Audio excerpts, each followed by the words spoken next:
안녕하세요. 혹시 기아공차라는 거를 도면에서 보신 적이 있나요? 여기 밑에 하단에 보이는 이 위치도 공차처럼 우리가 도면에 볼 때 종종 기아공차라는 거를 접하곤 합니다. 하지만 기아공차라는 거가 분류가 나눠져 있어요. 그래서 이 분류라는 거가 우리가 입사 시험을 볼 때나 아니면 자격증 시험을 볼 때 굉장히 자주 나오기 때문에 요거에 대해서 우리가 공부를 하는데요.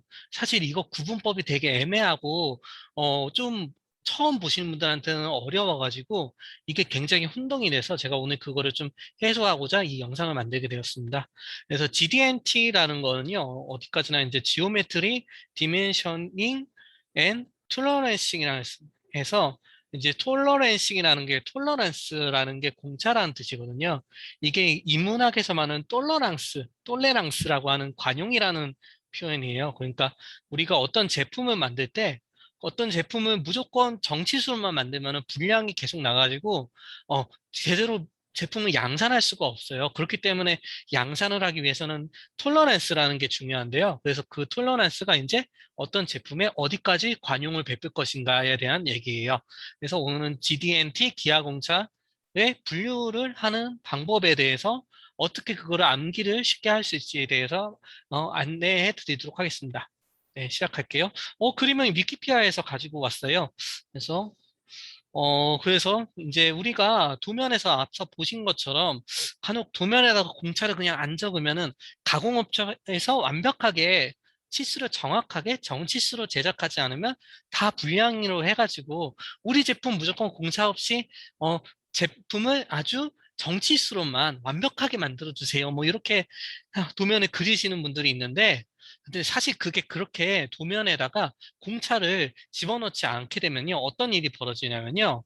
공차를 안 적으면 보통 그냥 일반 공차라는 거를 적용을 해요. 일반 공차라는 거는 그 크기에, 그 크기의 제품은 요 정도의 공차를 가진다고 하는 게 그 각각의 제품 치수의 크기마다 그 공차가 전부 다 들어가 있어요.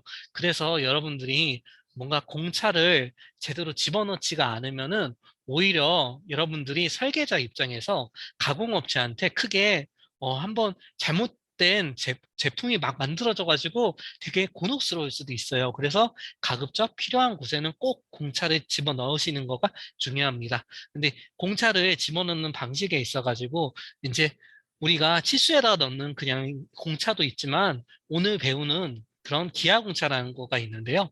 일단 기하공차에 대한 종류 같은 걸 한번 봐볼게요.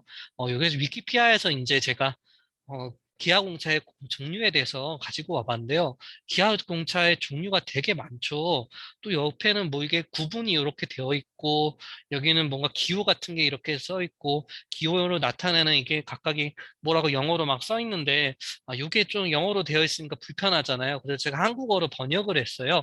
한국어로 번역을 해서 보니까 이렇게 일자로 생긴 거는 진직도라는 녀석이고, 평행사변형으로 된 거를 이제 평면도라는 거 우리가 알 수 있고요. 그리고 동그란 진원으로 생긴 게 진원도 이렇게 이게 왜 원통인지 모르겠지만 이게 어쨌든 원통도를 원통처럼 생겼나요? 어쨌든 이게 원통을 나타내는 이게 얼마만큼 원통에 근접했는지를 이제 알 수 있게끔 도면에다 지시를 하기 위해서 심볼로 작성을 하는 이제 원통도 이런 심볼들을 우리가 다 알 수가 있는데 여기 보면 이 기호 같은 게 이거는 징직도고 이거는 평면도고 이거는 진원도고 이런 거 처음에 보면 외우기도 이것도 되게 빡빡한데 옆에 보면 이게 또 이제 이게 보면은 이제 구분이 되어 있어요. 요렇게 네 개를 묶어가지고 요거를 이제 모양공차라고 하는데 옛날에는 뭐 이거를 모양공차라고 했는데 요즘엔 또 형상공차라고 해요. 그래서 그 여기 있는 이거 뭔가 선 윤곽도나 면 윤곽도라는 게 있는데 이것도 뭐 비슷하게 생겼는데 아니 이것도 보니까 무슨 아니 형상공차래요. 그리고 여긴 또 윤곽도라고 써 있네요. 이게 뭐야 그러면 둘 다 형상공차인데 얘는 또 왜 윤곽도로 분리를 해놨어? 그래서 이게 되게 구분을 해놓고 그리고 이 구분 자체가 바뀌어요. 그러니까 최근에 몇 번 바뀌었어요. 그래가지고 옛날에 배우셨던 분이나 옛날 기준으로 배우셨던 분은 이게 구분이 어떻게 되는지 정확히 모르는 경우도 많아요. 그런데 더 문제점은 뭐냐면은 요 구분되는 거가 외우기가 너무 어려워요. 복잡해요. 이 기호만 보고서 이게 미치도 공차인지 어떻게 알아요? 이게 대칭도 공차라는 거 그것만 알기도 힘든데 사실상 우리가 기하공차를 처음 공부하게 되면 이 심볼이랑 옆에 있는 이 의미랑 요것만 공부해도 사실 되게 잘하신 거예요. 그러나 우리의 시험 문제에서는 결코 거기까지만 나오지 않죠. 요게 형상공차인지, 요게 어떤 공차인지, 윤곽도 공차인지, 자세 공차인지 막 그런 식으로 물어본단 말이에요. 아, 너무 어렵죠. 그래서 이걸 분류하는 거를 일일이 외우면은 사람이라는 거가 기억력에 한계가 있기 때문에 결국엔 잊어버릴 수밖에 없어요. 그래서 일단은 제가 다는 설명은 못 드리겠는데 이 형상공차 몇 가지에 대해서 여기 원통도까지만 제가 설명을 좀 드릴게요. 일단은 형사공차에서 진직도라는 거는 이제 어떤 직선에 가깝게 우리가 제품을 만들라는 지시예요. 근데 이제 어떤 제품이 측정을 우리가 하게 되면은 직선으로 이게 얼마만큼 직선으로 되어 있는지 이런 걸 측정할 수 있겠죠. 요거를 측정할 수 있는 방법의 도구에는 다이어 다이어미터나 아니면 이제 우리가 직각도를 검사하는 직각자 같은 걸로 이렇게 틈새를 이렇게 볼 수도 있겠죠. 아무튼 그런 식으로 빛을 통해서 자를 대고선 틈새가 이렇게 막 벌어져 있는지 뭐 이발이가 뭐 나갔는지 막 이런 거를 확인하면서 진입도를 이렇게 보는데 근데 이거를 도면에다 그리시면 사실 이거 이상적인 진습도를 가진 직선인 거잖아요. 근데 이게 실제로 우리가 도면에다가 이런 식으로 공차를 줘서 관용을 베풀어서 이 안에서 왔다 갔다 해도 어느 정도까지 흔들려도 상관없다고 내가 관용을 베푸는 거죠. 공차를 적용하게 되면은 그러면 실제로 만든 제품이 어떤 A라는 회사에서는 되게 막 엄청 반도체 정도의 정밀도로 완전 매끄러운 직선을 만들었고 어디서는 이제 선반으로 이렇게 깎아가지고 이제 약간 이런 식으로 가까이에서 보면은 이제 흔들리지만 이제 0.2mm라는 공차 안에는 들어가는 이런 직선의 형상을 만들었단 말이죠. 그러면 이게 둘 다 어떨까요? 당연히 둘 다 양품이죠. 왜냐하면 이 0.2 안에 들어왔으니까. 그래서 여러분들이 설계를 할 때 이 0.2라는 거가 그냥 남들이 이렇게 하니까 이렇게 하더라 그런 게 아니라 이게 실제로 조립되는 상대물과의 조립성이라던가 그런 것들을 고려해서 가지고 적절한 공차를 넣어 주셔야 돼요. 그래서 이, 이 이상적인 직선에부터 이제 위아래로 0.2만큼의 공차를 가졌을 때 요거는 이제 우리가 기하공처럼 뭐 이런 식으로 표현을 해줄 수가 있는데요. 이게 이제 심볼이 되는 거고, 요거는 이제 심볼이라는 공차 기호고, 그 여기는 공차 값이 되는 거예요. 그래서 공차 값이 0.2가 되는 거고요. 근데 우리가 가끔 보면은 공차 값 중에 이렇게 파이가 앞에 붙어 있는 애들이 있어요. 그러면 요건 또 다른 의미를 가지고 있는데, 이번 시간에 한꺼번에 하게 되면은 너무 많은 방대한 양을 해야 되기 때문에 다음에 하도록 할게요. 일단은 처음에 진직도라는 거는 일단은 이렇게 이상적인 직선으로 했을 때 위아래 이렇게 선을 긋고선 이 안에 들어오면 오케이 한 거가 이제 진직도라고 말씀드렸잖아요. 그럼 평면도라는 건 뭘까요? 이게 최대한 평면이 되게 이 위에서 이 모양을 보니까 이 평평한 평면을 위에서 이 모양만 이렇게 딱 따서 보니까 요 심볼이랑 비슷하잖아요. 그래서 이제 이게 평면도 귀여운 거고요. 진원도 같은 경우에는 이제 진원에 가까우니까 진원도인데, 근데 이제 제일 헷갈리는 게 나왔죠. 원통도. 원통도 우리가 원통은 이렇게 생겼잖아요. 그쵸? 원통도 이렇게 생겼는데 원통이 어떻게 이렇게 원통도 심볼 이렇게 생겨요? 이게 이해가 안 되죠. 그러면 저와 오늘부터 이걸 보시고선 그냥 이대로 그냥 그때 그 사람이 이런 식으로 얘기를 했지라고 하면서 그냥 이걸 기억을 해보세요. 자, 원통이 있는데 원통에서 이 오른쪽에 있는 선을 위로 삑 하고 올려요. 왜 올리지? 그건 중요하잖아요. 삑 올렸어요. 삑 올려서 이 부분들을 막 지워줄게요. 이제 여기를 막 지워요. 한 번 지우고 또 지우고 지워서 여기까지 다 이렇게 지워서 이 모양 만들어요. 그런 다음에 이렇게 회전을 시키니까 원통도네. 저 그냥 이렇게 그냥 모르겠어. 어쨌든 원통을 뭐 몇 번 지우고 뭔가 삐져나오게끔 하고 뭐 돌렸더니 원통도 심보랑 비슷한 모양이 됐어. 그냥 그냥 이제 이런 거를 보고 아, 그냥 특이하잖아요. 내 특이한 동영상을 보고서 그냥, 그렇구나. 이게 원통 모양이구나. 원래 원통 이렇게 생긴 모양인데, 이쪽으로도 거꾸로 봐도 원통도네. 원통 모양이네. 뭐 그런 식으로 외워보시세요. 자, 그러면 여기까지 어느 정도 얘기를 했고, 어, 그래서 기하공차 구분은 이제 암기를 해야 되는데, 아, 정말 이거 나 뜨겁다. 아까 말한 원통도 같은 그런 방식으로 제가 외운 거예요. 그러니까 이게 정확하게 교과서에 있는 방식이 아니라 제가 그냥 이제 되게 오랜 시간 동안 이거를 외울 일이 되게 많았거든요. 어떤 시험에 나와서 중간고사나 기말고사를 준비하기 위해서 그, 그걸 준비하기 위해서 했던 적도 있고, 그리고 자격증 시험을 준비하기 위해서 했던 적도 있고, 심지어 입사 시험을 위해서 기하공차를 막 다다다 외웠던 적이 있는데, 이 구분기호라는 거, 이게 어떤 거는 형상공차고, 이렇게 두 개는 윤곽도 공차고, 이렇게 세 개 모아서 자세 공차고, 이렇게 세 개 모으면 위치 공차고, 이렇게 두 개 모으면 흔들림 공차라는 거. 아, 이거 되게 헷갈려요. 헷갈리기 때문에, 요거를 이제 그냥 그림적으로, 이미지로 여러분 머릿속에 딱 박을 수 있는 그런 거를 제가 준비를 해봤어요. 그래서, 일단은, 기아공차 처음에 봤던 이 이미지. 여러분들이 회사에 가서 가장 많이 보일 공차, 위치도 공차. 요거, 이 표적같이 생긴 거. 정말 표적같이 생겼어요, 이거. 표적같이 생겼지만 이거 위치도 공차라고 해서 A라는 데이터로부터 그리고 B라는 데이터로부터 얼마만큼의 공차의 허용량을 가지고 이제 위치가 결정되어 있는지에 대해서 이렇게 도시를 하는 거예요. 근데 정말 이거 표적같이 생겼기 때문에 생각을 했어요. 이거 정말 외우기 다 힘든데 구분하는 거? 위치도 공차는 위치도로 구분이 되는 건 알겠는데 위치도 공차 세 개 중에 하나밖에 기억이 안 나. 어떡하지? 해서 하는 때가 되게 많았었거든요. 그래서 그냥 여기서부터 시작을 했어요. 위치도 공차 표적지 같이 생겼네. 표적지라고 하니까 뭔가 정밀한 거는 뭔가 관역, 화살, 막 그런 게 떠올랐어요, 저는. 그래서 옛날에 이제 윌리엄 텔의 전설이 갑자기 정말 뜬금이 없습니다.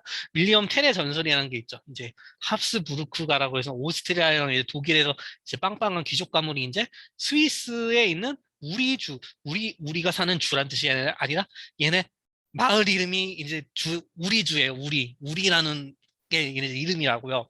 어쨌든 여기 사는 주민들이 막 억압을 했단 말이죠. 그리고 특히 여기 사는 총독이도 보시면은 이렇게 장대에다가 모자를 걸어놓고선 자기 모자 걸어놓고선 사람들이 지나갈 때마다 여기다가 이제 그 절을 하도록 했어요. 불합리하잖아요. 그래서 윌리엄 테리라는 사람이 이거를 안 했더니 머리 위에 사과. 나이 드신 분들은 이거 얘기 많이 들었죠. 자기 아들의 머리 위에 사과를 올려놓고선 요거를 활로 쏴가지고 네가 맞추면은 너가 나한테 내 모자한테 경례 안 했던 거 내가 그거 용서해 주겠다. 총토이. 그렇게 해가지고 이 윌리엄 테리라는 사람이 총알을 이제 화살을 두 개를 준비해요. 왜 두 개를 준비했냐면은 어 이거를 쏴서 맞힐 자신이 없었던 거죠. 그래서 만약에 아이를 자기 손으로 죽이게 되면은 나머지 화살 하나로 총톡을 쏴 죽이기 위해서 두 개를 준비를 합니다. 어쨌든 요 모자가 있고 모자가 중요합니다. 모자가 있고 요거를 화살을 쏴서 맞추는데 이 아이가 얼마나 덜덜덜 흔들흔들거리고 떨리겠어요. 그래서 요 상황, 요 그림을 이제 기하공차에 한번 적용을 해볼게요. 자, 이제 형상공차, 모양공차로 아이의 얼굴을 그려줍니다.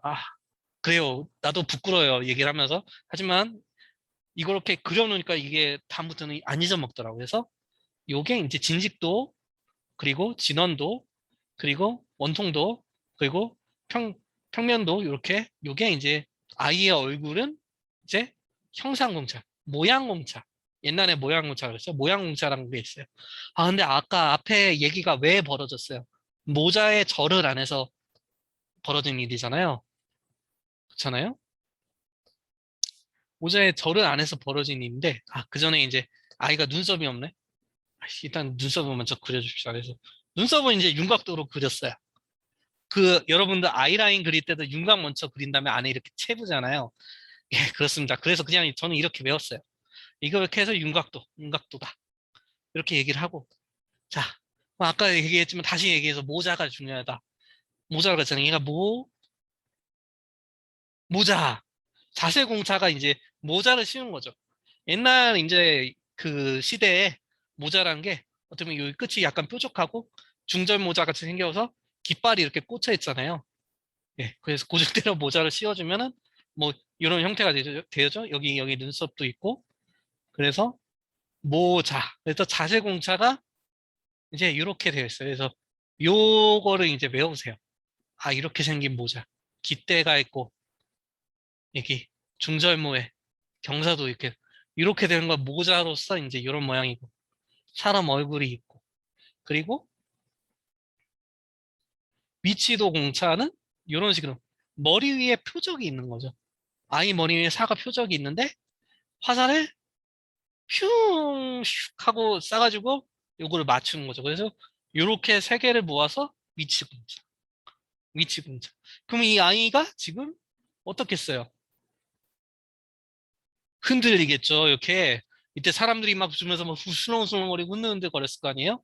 그래서 이게 이 상황엔 지금 흔들림이 공차가 발생을 했다는 거죠. 예, 이런 식으로 그림으로 외우면은 이제 여러분들이 아, 이거는 자세도 공차. 모자에 해당되는 자에 해당되는 거는 자세 공차고 자세는 이제 모자 모양. 그리고 위치 공차는 아, 이거 반역이 총알이 슝 하고 날아오는 건데 총알이 화살이죠. 사실 그때는 화살이었지만 이게 동그랗게 생겼으니까 그냥 총알이라고 합시다. 그래서 총알이 슝 날아오면 이거를 합쳐서 위치도 공차. 그리고 사람 얼굴 이렇게 해서 이게 형상 공차, 모양 공차라고 하고 눈썹만 따로 떼가지고 윤곽도 공차고 그리고 이 상태가 바로 흔들리니까 흔들흔들 거릴 거 아니에요 마음이. 그래서 흔들린 공차에서 흔들리면서 따로 요건 사실 쉽죠. 누가 봐도 이거 흔들린 공차 딱 보면 이거 딱 외우는데 요게 어렵죠. 위치도 공차는 이제 총알이 슝 하고 날아가서 관형에 꽂히는 거, 화살이 슝 하고 날아가서 관형에 꽂히는 거. 이렇게 위치도 공차를 이렇게 외워주고 그럼 얘가 동심도랑 얘가 대칭도라는 거는 머릿속에 당연히 외우고 계셔야 되는 겁니다. 그렇게 그것만 외우면은 이거는 자연스럽게 이게 위치도 공차라는 거 우리가 알 수가 있는 거죠. 그럼 보기에서 얘가 나오면 그냥 소거를 해줄 수 있는 거예요. 만약에 형상 공차나 자세 공차로 했을 때 얘가 나왔다면 반대로 위치 공차를 물어보는데 이렇게 세 가지가 나왔으면 얘네는 무조건 위치 공차가 되는 거죠. 그 자세 공차. 자세 공차는 뭐라고요? 모자 모양을 만드는 거. 이 가운데 있는 중절모가 있고 평행도가 이제 깃발이고 여기 그때 그 중세 시대에 비스무리한 시절에 모자는 이렇게 끝이 뾰족한 이런 식으로 생긴 로빈후드 모자 같이 생긴 거죠. 로빈후드 모자 같이 생긴 거. 그렇게 해서 이렇게 생긴 걸 이제 자세 공차로 해서 밑줄 공차랑 자세 공차랑 흔들린 공차를 빼면 나머지는 이제 다 형상 공차다. 근데 중요한 거는 이 눈썹 모양으로 되어 있는 거를 윤곽도라고 따로 구분을 한다 이거죠. 정리하면 이렇게 되는 거죠. 이렇게는 세 개, 위치도, 동심도, 대칭도를 이제 총알이 슝하고 관형에 맞추는 거를 위치도 공차라고 하고 그 자세 공차 모자 모양 이 모든 일이 모자 때문에 벌어진 거예요. 그래서 경사도, 경사도, 직각도, 평행도는 이제 자세 공차. 그리고 형상 공차 윤곽도는 이제 눈썹에 해당되는 거, 선 윤곽도, 면 윤곽도. 그리고 형상 공차의 모양 공차는 이제 얼굴에 해당되는 거. 아, 이거 너무 놀라서 눈썹이 뜯어졌네. 자, 진직도, 진원도, 원통도, 평면도. 이렇게 합쳐가지고 형상 공차. 그리고 흔들린 공차는 원주 흔들린 공차, 온 흔들린 공차. 온통 흔들리는 게 더 큰 거 아니에요. 그러니까 화살표가 하나 더 붙었다고 이렇게 이해해 주셔야 돼요. 야, 이게 그 기계과에서는 뭔가 이해를 하고 공학이라는 거가 항상 이해를 하고 뭔가 논리적이어야 될 것 같은데 몇 가지 논리적이지 않고 무조건 암기를 해야 되는 과목들이 있죠. 대표적인 게 기계 제도랑 그리고 기계 재료죠. 사실 재료도 뭔가 역학극적인 거는 가지고 있어요. 그리고 그 물리 화학적인 부분에서 베이스가 되는 거기 때문에 재료도 어떻게 보면 약간 이해를 좀 할 수가 있는데 기계 제도는 이거는 사람과 사람 간에 서로 규약으로 만들어 놓은 거기 때문에 어떻게 보면 우리 기계과 사람들이 그렇게 법칙으로 정해놓은 거란 말이죠. 그렇기 때문에 이거는 외우셔야 돼요. 근데 그냥 외우려고 하면은 너무 힘드니까 이런 식으로 그림으로 외우십사. 이렇게 오늘 준비를 해봤고요. 오늘은 여기까지 하겠습니다. 감사합니다.